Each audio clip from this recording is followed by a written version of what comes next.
ゆっくり解説。21世紀を輝かせた世界の映画女優ベスト10。ねえマリサ、最近家で映画を見る時間が増えたんだけど、世界には素敵な女優さんが本当にたくさんいるわよね。スクリーンで輝いている姿を見ているだけで、なんだか幸せな気持ちになっちゃう。おう、レイム。いいところに目をつけたな。映画の魅力は物語だけじゃない。女優たちの魂を揺さぶる演技があってこそだぜ。そこで今回は、21世紀を輝かせた世界の映画女優ベスト10と題して、時代を象徴する最高の女優たちをランキング形式で紹介していくぜ。わあ、すごく面白そう。どんな人が出てくるのかしら？でも、順位ってどうやって決めるの？やっぱり、美しい人とかが選ばれるのかしら？ルックスも素敵だが、それだけじゃないぜ。今回は2001年以降の活躍を重視して、アカデミー賞みたいな世界的な受賞歴、知名度や影響力、そしてどんな役でもこなせる演技の幅広さ、これらを総合的に見て判断したんだ。伝説的なベテランから新時代のスターまで、すごい女優たちが次々登場するから楽しみにしててくれよな。第10位、ペネロペ・クルス、スペイン。いよいよトップ10の発表ね。記念すべき最初のランクインは、一体どんな女優さんなのかしら？ドキドキするわ。早速行くぜ。21世紀を輝かせた世界の映画女優ベスト10。第10位は、スペインが生んだ情熱の女優、ペネロペ・クルスだぜ。ペネロペ・クルスさん。名前を聞くだけで、なんだか華やかで情熱的なイメージが浮かんでくるわ。彼女が10位に選ばれた理由は何なの？いい質問だな。彼女の最大の功績は、スペイン語圏の女優としてハリウッドの頂点に立ったことだぜ。特に、2009年にスペイン人女優として史上初のアカデミー助演女優賞を受賞した快挙は、歴史に残る出来事なんだ。それに、母国の巨匠ペドロ・アルモドバル監督とのタッグで生み出した数々の傑作も、彼女を語る上では絶対に外せない。ヨーロッパの芸術性とハリウッドの商業性を両立させた、稀有な存在なのさ。スペイン人初のアカデミー賞。それは本当にすごいことね。具体的には、どんな映画でその才能が認められたの？よし、解説するぜ。アカデミー賞を取ったのは、2008年のウディアレン監督作品、それでも恋するバルセロナだ。この映画で彼女が演じたのは、芸術家の元妻マリア・エレーナっていう役なんだけど、これがもう強烈でな。感情の起伏が激しくてヒステリックなのに、どこかチャーミングで目が離せない。この圧倒的な演技で、評価から大絶賛されたんだ。他にもハリウッドの大作だと、2011年のパイレーツ・オブ・カリビアン命の泉で、ジョニー・デップ演じるジャック・スパローのかつての恋人アンジェリカ役を演じて、世界中にその名を知らしめたんだぜ。パイレーツ・オブ・カリビアンにも出ていたのね。知らなかったわ。さっき話してたアルモドバル監督の作品では、どんな役を演じているの？アルモドバル作品での彼女は、まさにミューズだな。特に2006年のボルベール奇境では、亡き母の幽霊に導かれながら力強く生きる娘を演じて、カンヌ国際映画祭の女優賞を受賞したんだ。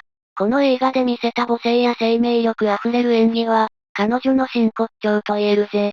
まとめると、ペネロペ・クルスは、スペインの魂を宿した情熱的な演技を武器に、ハリウッドの歴史をも塗り替えた女優なんだ。ヨーロッパ映画界の誇りであり、世界が認めるスター。だからこそ、21世紀を輝かせた女優として第10位にランクインしたんだぜ。第9位、ニコール・キットマン、オーストラリア、アメリカ。第9位は、ハリウッドのトップに長年君臨し続けるイケる伝説。オーストラリアが生んだクールビューティー、ニコール・キットマンだぜ。ニコール・キットマン。知らない人はいないわよね。彼女のどんなところが評価されて、この順位になったの？彼女が9位にランクインした最大の理由は、その美貌に甘んじることなく、常に役になりきることを追求し続ける、徹底した役者魂だぜ。2003年にはアカデミー主演女優賞を受賞したんだが、その時の役作りはまさに伝説級。大作からアート系まで、どんな作品でも見事に主演を張れる。その圧倒的な存在感と演技の幅広さが評価されたんだ。アカデミー賞を受賞した時の伝説の役作りって、詳しく教えて。それは2002年の映画、巡り合う時間たちでのことだ。彼女が演じたのは、イギリスの伝説的な女性作家バージニア・ウルフ。なんと彼女、ウルフに近づくために特殊な付け鼻を装着して、自身の完璧な美貌を完全に消し去ったんだ。見た目だけでなく、ウルフが抱える精神的な苦悩を繊細かつ力強く演じきり、見事オスカー像を手にしたんだぜ。付け鼻まで、すごいプロ意識ね。他にも彼女の21世紀を代表する作品を教えてほしいわ。もちろんあるぜ。2001年のムーラン・ルージュでは、歌とダンスを完璧にこなし、きらびやかな世界の歌姫を演じて観客を魅了した。まとめると、ニコール・キッドマンは、常に進化を止めない探求心で、どんな役にも魂を吹き込む真の表現者なんだ。その長年にわたるトップレベルでの活躍こそが、彼女を21世紀を輝かせた女優として、この9位にランクインさせた理由なんだぜ。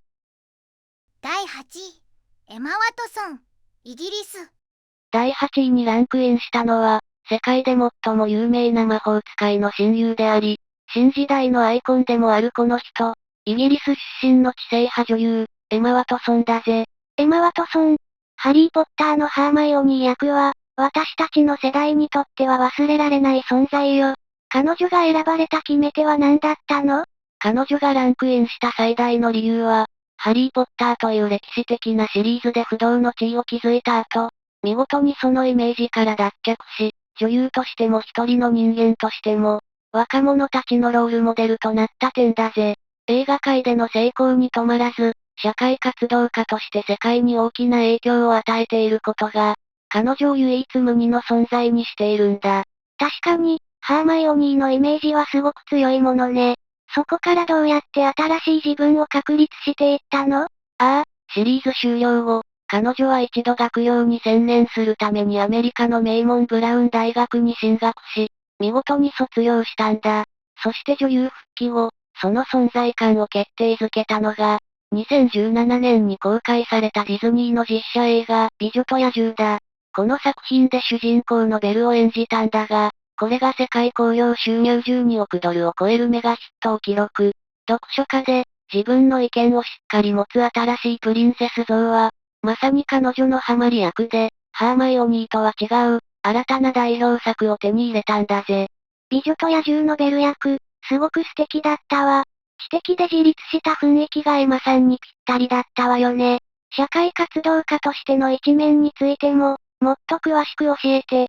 彼女は2014年に、国連組織 UN ウィメンの親善大使に就任したんだ。そして、ジェンダーの平等を訴えるキャンペーン He4C を立ち上げ、国連本部で行ったスピーチは世界中で大きな話題になった。まとめると、エマ・ワトソンは、映画史に残る大役を務め上げただけでなく、その知性と強い信念で、女優の枠を超えた影響力を持つ時代の象徴なんだ。だからこそ、21世紀を輝かせた女優第8位にふさわしいんだぜ。第7位、シャーリーズ・セロン、南アフリカ、アメリカ。さあ、第7位ね。順位が上がるにつれて、ますます予想がつかなくなってきたわ。そうだろう？ここからはさらに伝説級の女優が続くぜ。第7位は、その美しさで世界を魅了し、その役作りで世界を驚かせたカメレオン女優、シャーリーズ・セロンだ。シャーリーズ・セロンさん、モデル出身で、すごくゴージャスな方よね。カメレオン女優っていうのが、彼女が選ばれたキーワードになりそうね。その通りだぜ、レイム。彼女が7位にランクインした最大の理由は、誰もが認めるその完璧な美貌を、役のためなら躊躇なく完全に消し去ることができる。その徹底したプロ意識と変幻自在の演技力にあるんだ。2004年には南アフリカ出身の女優として初めてアカデミー主演女優賞に輝いたんだが、その役作りはハリウッドの歴史に残るほど衝撃的だった。さらに、近年ではアクション女優としても大成功を収めている。この二つの顔を持つことが彼女の最大の強みなんだぜ。美貌を消し去る役作りって、一体どんな役だったの？すごく気になるわ。それは2003年の映画、モンスターでのことだ。彼女が演じたのは、なんと実在したアメリカ初の女性連続殺人犯、アイリーン・ウォーノスだ。役作りのために14キロも体重を増やし、眉毛を全部剃り落とし、特殊メイクでシミやそばかすを施し、歯並びまで変えて撮影に臨んだんだ。スクリーンに映っていたのは、もはやあの美しいシャーリーズ・セロンではなく、完全に役柄本人だった。この鬼気迫る演技で、見事オスカーを手にしたんだぜ。14キロも増量して、眉毛まで、想像を絶する役作りね。アクション女優としての一面についても教えてほしいわ。ああ、そっちの代表作は、映画史に残る傑作との呼び声も高い2015年のマッドマックス怒りのデスロードだな。この映画で彼女は、独裁者に反旗を翻す気高き戦士、フュリオサ大隊長を演じた。なんと自ら提案して髪を剃り上げ、屈強な女戦士になりきったんだ。この役は世界中で絶賛され、強い女性の新たなアイコンとなった。まとめると、シャーリーズ・セロンは、美しさを武器にするのではなく、演技の道具として使いこなす真の役者なんだ。だからこそ、第7位にランクインしたんだぜ。第6位、スカーレット・ヨハンソン、アメリカ。シャーリーズ・セロンさん、役への入り込み方が本当にすごかったわ。順位が上がるたびに、女優さんたちの伝説がどんどん濃くなっていくわね。第6位は誰かしら？ああ、ここからは時代の顔とも言える女優たちの登場だぜ。第6位にランクインしたのは、21世紀最大の映画シリーズのアイコンであり、現代ハリウッドを代表する大女優、スカーレット・ヨハンソンだ。スカーレット・ヨハンソン。彼女がいるだけで画面が華やかになるわよね。彼女が選ばれた最大の理由は何なの？彼女が6位にランクインした理由は、全世界を席巻した MCU、マーベル・シネマティック・ユニバースで、ブラック・ウィドウ役を10年以上演じきり、映画史に残る興行成績を叩き出したことだ。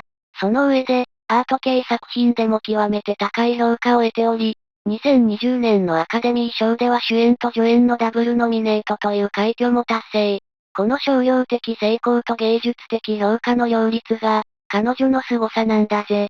ブラックウィドウは本当にハマり役だったわよね。アカデミー賞のダブルノミネートもすごすぎるわ。具体的にはどんな作品で評価されたの？ MCU での活躍は言うまでもないが、アカデミー賞にダブルノミネートされたのが2019年の2作品だ。主演賞候補のマリッジストーリーでは、離婚に向かう女優の葛藤を生々しく演じ、助演賞候補のジョジョラビットでは、ナチス下のドイツで信念を貫く、愛情深い母親役で世界中を感動させたんだ。この2つの役柄の振り幅こそ、彼女の真骨頂だな。大作でのアクションも、繊細な感情表現も、どっちも完璧にこなせるのが本当にすごいのね。その通りだ。彼女は子役時代から演技派として知られ、2003年のロスト・イン・トランスレーションで見せた繊細な演技は今でも語り草になっているぜ。まとめると、スカーレット・ヨハンソンは、超大作で世界を熱狂させるスター性と、複雑な人間ドラマを演じきる実力を最高レベルで両立させている。21世紀の映画界が生んだ最も成功した女優の一人。だからこそ、第6位なんだぜ。第5位、ケイト・ブランシェット、オーストラリア。スカーレット・ヨハンソン、スター性と実力、どっちもすごかったわね。いよいよトップ5に突入よ。どんなレジェンドが登場するのかしら？ここからは神々の領域だぜ。第5位は、現代最高の演技派と誰もが認める存在。オーストラリアの至宝、ケイト・ブランシェットだ。ケイト・ブランシェットさん。彼女の演技は、空気が変わるような凄みがあるわよね。彼女がトップ5入りした決定的な理由は何なの？その通りだぜ。彼女が5位にランクインした理由は、憑依型と称される圧倒的な演技力にある。アカデミー賞に8度ノミネートされ、主演と助演で合計2度受賞しているのがその証拠だ。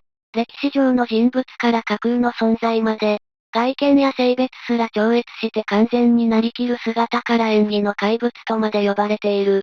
この比類なき表現力が評価されたんだ。アカデミー賞を2回も、まさに怪物級ね。彼女のキャリアを代表する、鳥肌ものの演技が見られる作品を教えて。なら、主演女優賞に輝いた2013年のブルージャスミンは外せないな。富と名声を失い、精神が崩壊していく女性を演じたんだが、その鬼気迫る演技は圧巻だぜ。そして助演女優賞を取った2004年のアビエーターでは、伝説の大女優キャサリン・ヘプバーン役を怪演。話し方から立ち居振る舞いまで完璧にコピーし、本人そのものだと絶賛されたんだ。実在の、しかも伝説の女優さんになりきるなんて、他にどんな役を？ロード・オブ・ザ・リングでは神秘的なエルフの女王ガラドリエル。ターでは狂気の天才指揮者を見事に演じ切った。まとめると、ケイト・ブランシェットは、役を演じるのではなく、役になることができる現代最高峰の表現者なんだ。その神がかった技術と作品に捧げる魂が、彼女を第5位にランクインさせたんだぜ。第4位、ジェニファー・ローレンス、アメリカ。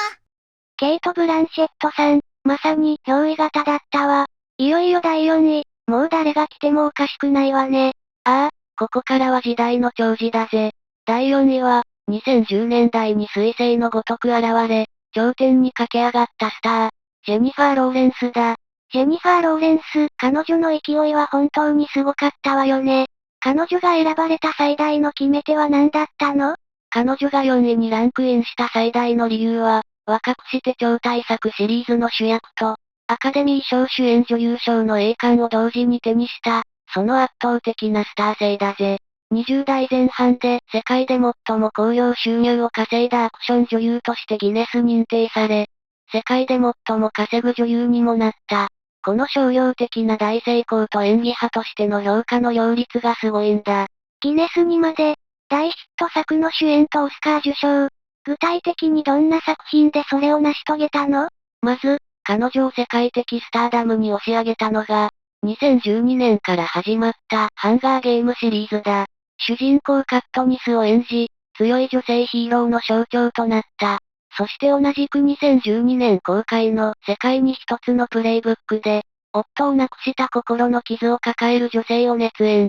この演技で、史上2番目の若さとなる22歳でアカデミー主演女優賞を獲得したんだぜ。同じ年に全く違うタイプの役で、世界的なヒットと最高の栄誉を手にしたなんて、奇跡みたいね。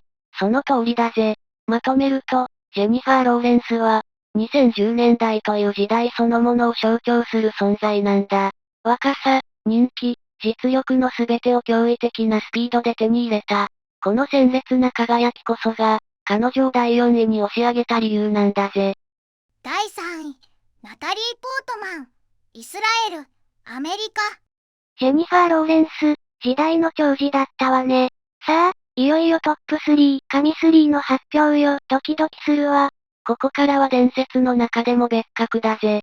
第3位は、13歳で世界に衝撃を与えた天才少女が、ハーバード大卒の才女となり、オスカー女優として花開いた。完璧なキャリアを持つ女優、ナタリー・ポートマンだ。ナタリー・ポートマン、子役の頃から第一線で、知的なイメージもあるわ。彼女がトップ3に選ばれた最大の理由は？彼女が3位に輝いた最大の理由は、映画、レオンでの天才的なデビュー、名門ハーバード大学卒業という知性、そしてアカデミー主演女優賞受賞という、唯一無二のキャリアを築いた点にある。天才子役が知性で自信を磨き、実力で再び頂点に立った。この奇跡が評価されたんだぜ。レオンの衝撃は伝説だものね。ハーバード大学に通いながら、どうやってキャリアを続けたの？大学在学中には、スター・ウォーズ新3部作でパドメ女王を演じ切ったんだ。そして卒業後、アカデミー賞を取ったのが2010年のブラックスワンだ。この役作りは壮絶で、1年以上バレエの訓練を重ね9キロ減量。精神が崩壊していくバレリーナ役を、文字通り体現したんだ。ブラックスワンの鬼気迫る演技は、本当に目が離せなかったわ。命を削っているようだったもの。まとめると、ナタリー・ポートマンは、早熟な天才性と、努力を続けられる知性を併せ持つ奇跡の存在なんだ。天才子役の成功、知的なキャリア、オスカーという栄光、すべてを手にした完璧な女優。だからこそ、第3位にふさわしいんだぜ。第2位、アンジェリーナ・ジョリー、アメリカ。ナタリー・ポートマン、完璧なキャリアだったわ。ついに第2位の発表ね。残るはあと2人、一体誰なの？いよいよ頂上決戦だぜ。第2位に君臨するのは、女優という枠を完全に超え、世界的なアイコンとなった存在、アンジェリーナ・ジョリーだ。アンジェリーナ・ジョリー。彼女ほどセレブという言葉が似合う人はいないわ。女優としてだけじゃない、何か特別な理由があるのね。その通りだ。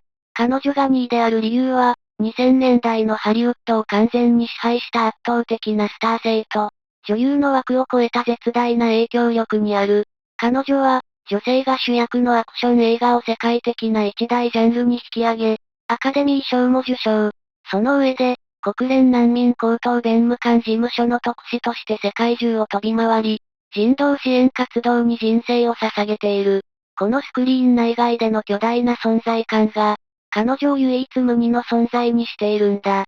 確かに、彼女のニュースは映画のことだけじゃないものね。女優としての代表作と、その影響力についてもっと詳しく教えてほしいわ。女優としてのキャリアで言えば、まず1999年の17歳のカルテでアカデミー助演女優賞を受賞し、早々にその演技力を証明した。そして決定的だったのが2001年のトゥームレイダーだ。ゲームの主人公ララ・クロフトを演じ、女性単独主演のアクション映画として歴史的な大ヒットを記録。屈強で知的なヒロイン像は、世界中の女性に勇気を与え、彼女を不動のトップスターにしたんだ。この成功がなければ、後の女性ヒーロー映画の流れは大きく変わっていたかもしれないぜ。ララ・クロフトは本当にかっこよかったわ。彼女のアクションは、他の誰にも真似できない魅力があるもの。人道支援活動についても知りたいわ。彼女は20年以上にわたって、UNHCR 国連難民高等弁務官事務所の特使などとして、世界各地の紛争地や難民キャンプを60カ所以上訪問してきたんだ。自身の子供たちのうち3人が養子であることからもわかる通り、その活動は本物で、資材を投じ、財団も設立している。その影響力は、もはや一国の外交官に匹敵するとも言われるほどだ。まとめると、アンジェリーナ・ジョリーは、オスカー女優であり、アクションスターであり、人道活動家でもある。これほど多岐にわたる分野で、世界の頂点に立ち続けた人物は他にいない。だからこそ、第2位なんだぜ。第1位、メリル・ストリープ、アメリカ。アンジェリーナ・ジョリー、女優の枠を超えたアイコンだったわ。とうとう、このランキングの頂点、第1位の発表ね。一体誰が最高のハリウッド女優なの？ああ、すべての女優が仰ぎ見る、生ける伝説にして史上最高評価を受ける女優。栄光の第1位は、メリル・ストリープだ。メリル・ストリープ、誰もが知る大女優ね。彼女が数々のレジェンドを抑えて、文句なしの1位に輝いた決定的な理由は何なの？彼女が頂点である理由は、極めてシンプルだ。アカデミー賞史上最多ノミネートという前人未到の金字塔を打ち立て、半世紀近くにわたり世界の頂点に君臨し続けていること。その圧倒的な実績と持続力、そして後進の誰もが目標とする生ける伝説であるという事実。その全てが評価されたんだぜ。アカデミー賞のノミネート記録が史上最多。具体的にどれくらいすごいの？その数は、実に21回。もちろん俳優史上最多記録だ。そのうち3回受賞している。さらにゴールデングローブ賞では30回以上ノミネートされ、9回も受賞しているんだ。もう格が違う。彼女のキャリアを象徴する作品で言えば、2度目のオスカーを取った1982年のソフィーの選択だな。この役のためにポーランド語を完璧にマスターし、見せた壮絶な演技は、今なお映画史上最高の演技と語り継がれているぜ。21回、想像を絶するわ。近年の作品でも、その凄さは健在なのよね？もちろんだ。2011年のマーガレット・サッチャー鉄の女の涙では、イギリス初の女性首相サッチャーになりきり、3度目のオスカーを獲得。最近でも、ペンタゴン・ペーパーズ最高機密文書のような社会派作品から、マンマミーアのようなミュージカルまで、どんな役でも完璧に演じきる。まとめると、メリル・ストリープは史上最高の女優は誰か？という問いに対する、最もシンプルで議論の余地のない答えなんだ。圧倒的な受賞歴、変幻自在の演技力、そして誰も真似できない持続力。ハリウッド女優の頂点に立つにふさわしい、生ける伝説。だからこそ、文句なしの第一位なんだぜ。総評、まとめ。ついにベスト10、全部見終わったわね。もう、お腹いっぱい。どの人も本当にすごすぎて、順位なんてつけられないくらい感動したわ。そうだな。今回のランキングは、単なる人気投票や美人コンテストじゃなかった。演技力で評価を黙らせたメリル・ストリープ。アクションで女性の可能性をこじ開けたアンジェリーナ・ジョリー。知性と才能で完璧なキャリアを築いたナタリー・ポートマン。ランクインした女優たちは、自分だけの武器で時代を切り開いてきた。まさに、戦う女性の象徴だったんだぜ。本当にそうね。彼女たちの力強い生き様や、作品に込めた魂を知ると、もっともっと映画が好きになるわ。これからも彼女たちの活躍から目が離せないわね。最後までご視聴いただきありがとうございました。